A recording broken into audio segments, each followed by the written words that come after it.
the public mood is blaming the Republicans for the shutdown, amongst other things.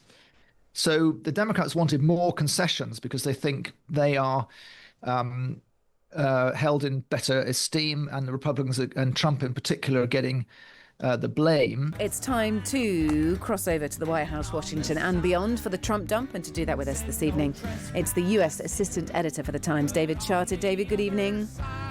Good evening from Washington, D.C. Could an end be in sight, David, is the question to the longest-standing government shutdown. The Senate has passed a deal to get to that point, hopefully. It includes reinstating federal workers laid off during the shutdown, plus an agreement for a vote on extending healthcare subsidies later this year. Democrats are divided over the deal, with many demanding that a guarantee rather than just a vote over the continuation of the healthcare coverage is needed. Here's Senator Maggie Hassan speaking after breaking the stalemate. This agreement funds SNAP and food assistance programs, ensures that law enforcement, air traffic controllers, and other federal workers get paid, reverses the president's recent reckless layoffs and prevents them from happening in the future, and crucially, gives Congress a clear path forward to protecting people's health care. That was Senator Maggie Hassan there speaking.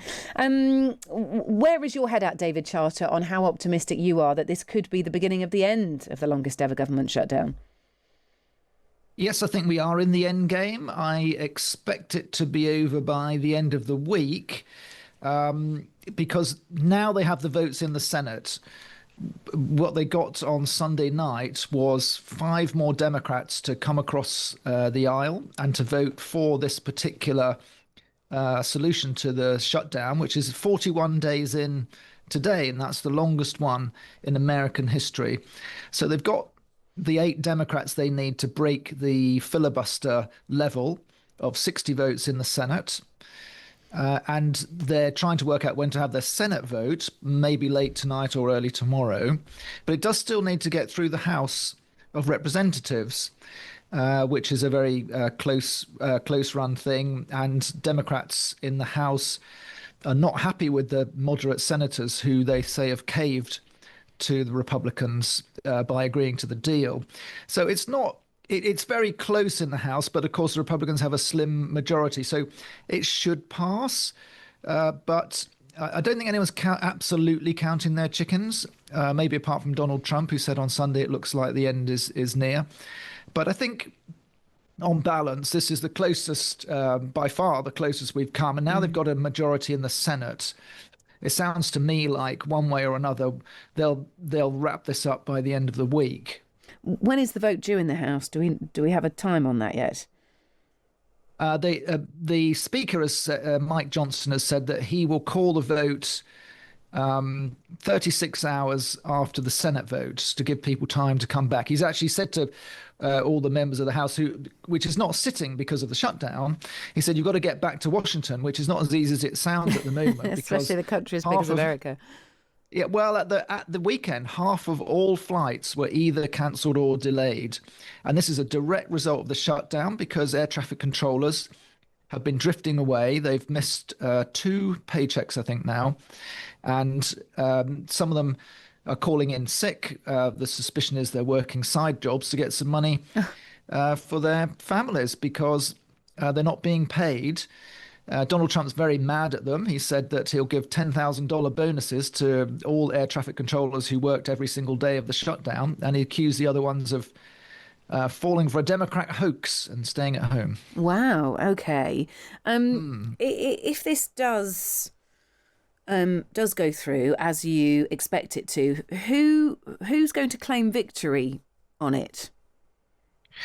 Yeah, this is the last act of the shutdown, of course, is the blame game and who gets the points from the voters. At the moment, this is why a lot of Democrats are mad, actually. A lot of Democrat activists are mad at the moderate senators for agreeing the deal. They've definitely got their noses ahead because they've interpreted the election results last week when Democrats did really well in some state elections and, of course, the New York mayor election. They interpreted that as showing the public's feeling, the public mood, is blaming the Republicans for the shutdown, amongst other things. So the Democrats wanted more concessions because they think they are held in better esteem, and the Republicans and Trump in particular are getting the blame. We have to see how that plays out in the long term, because the optics of it are that it's being solved because Democrats caved. Will that count against them in the short run? But part of the deal is to have a separate vote in the Senate on the healthcare cuts, which were at the root of it, that the Democrats wanted to end cuts to health insurance subsidies that they say will double insurance premiums for millions of Americans if it's not addressed. There's going to be a separate vote on that. So if the Republicans pursue that policy, then maybe they'll get all the blame. And in the end, maybe we'll have to wait a few weeks, that Republicans will carry the can for the shutdown. Yeah, OK, an interesting one. Still to happen, of course, but David Charter is hopeful. I'll take that as a good sign. We've also heard today from Donald Trump. He's pardoned his former personal lawyer, Rudy Giuliani, and dozens of others who stood accused of trying to overturn the results of the 2020 election. Giuliani is one of 77 to receive a pardon, ending what the Department of Justice called a grave national injustice. The pardon's largely symbolic, given that it applies at a federal, not state level, but it's the latest in Trump's efforts to discredit his loss in 2020. What was Giuliani and many of the others accused of exactly here, David? Yeah, you're right. These were all state charges, particularly a big case in Georgia against 19 defendants for trying to undo the results of the 2020 election in various ways. And several states were charging or thinking of charging groups of Republicans who were prepared to put themselves forward as alternate electors. In other words, on January the 6th, after the election, when they count the votes, each state has to put forward, again, this is rather symbolic, but they put forward the names of people from the Democrats, say if Joe Biden's won that state, or the names of people from the Republicans if Trump wins the state. And what the Republicans did was prepare the names of Republicans in states that Joe Biden had won. And so those Republicans were facing charges, and all of them have been included in this blanket pardon, which, as you say, that's symbolic because Trump can't pardon in state cases, but he's really just laying down a marker and continuing what many see as a revenge strategy against the prosecutors and the Democrats who wanted to hold him accountable for trying to overthrow the 2020 result.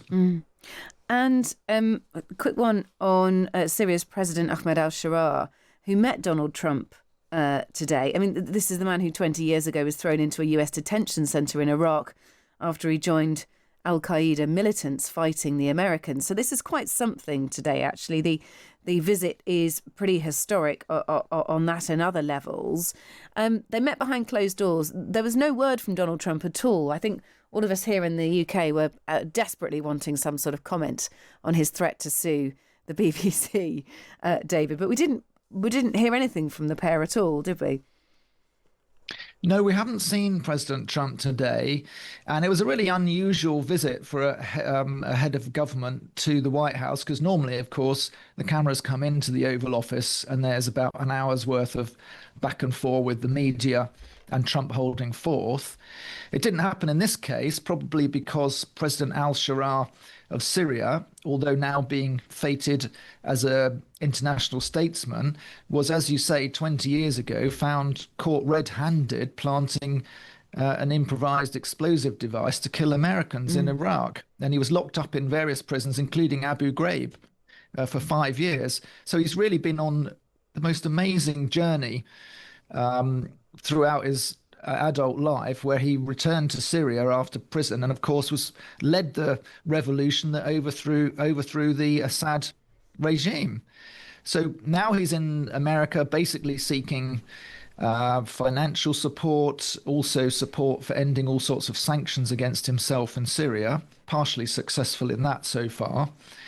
But what Trump wants, he may not be able to give, which is he wants Syria to sign up to the Abraham Accords, which is his his agreement for Arab nations to get along with Israel and normalize their relations. Well, Israel actually wants quite a lot. It wants full and permanent control of the Golan Heights, which is part of Syria that has been occupied for many years by Israel. So it's a very tricky situation, but that's, I think, what Trump was looking for. But as you say, we haven't heard anything. And I think the silence suggests that it's still a work in progress on that front. Okay. And a word for Ghislaine Maxwell. She's planning to ask President Trump to reduce her 20-year prison sentence. That is according to leaked documents. Maxwell's in prison on charges of sex trafficking minors as an accomplice of the disgraced financier Jeffrey Epstein. The leaked documents also claim that Maxwell is receiving special concierge-style treatment. Here's Trump earlier in the year when asked if he would consider a pardon for her. Would you consider a pardon or a commutation for Ghislaine Maxwell if she's cooperating? It's something I haven't thought about. It's really something I'm allowed to do it, but it's something I have not thought about. A few quick words on this one from you, David. What are the grounds for her request here for a shortened sentence? Well, we don't know. We haven't seen the letter. It's been leaked by Democrats on a committee that's been looking into all things Epstein. But what Maxwell did do, of course, was meet with a deputy attorney general in July and give an interview, which basically said she knew nothing of Donald Trump doing anything terrible with Jeffrey Epstein, as has been the Democrats' suspicion. However, I think her case for getting her 20-year sentence reduced is going to be pretty tricky because, of course, it will only remind people of the Epstein case, which Trump has really wants to move on from. And any move in her favor might again cast a shadow over him. So it's a fascinating development, but we've got to bear in mind that the Supreme Court has already ruled legally that rejected her appeal, didn't it, against her conviction this year. So this is the last resort for Maxwell. What's interesting, of course, is that she's not asking for a pardon. She's not asking for it to be completely exonerated. She's asking for a commutation, which is it's in the presidential gift, and it would mean reducing the sentence. So we have to wait and see what Trump decides. Yeah, some of those special dispensations. Maxwell's visitors allowed to bring computers, personally arranged meetings, private meetings with visitors, all sorts of, what are deemed to be luxuries inside a prison anyway, offered to Ghislaine Maxwell, according to this. David, it's great to speak to you. Thank you for your time once again. David Charter is the the US assistant editor for The Times. You can find David's work actually up on thetimes.com, along with the rest of the brilliant team out in the States, and of course in the paper on a daily basis. David, good to speak to you. Thank you. Thank you.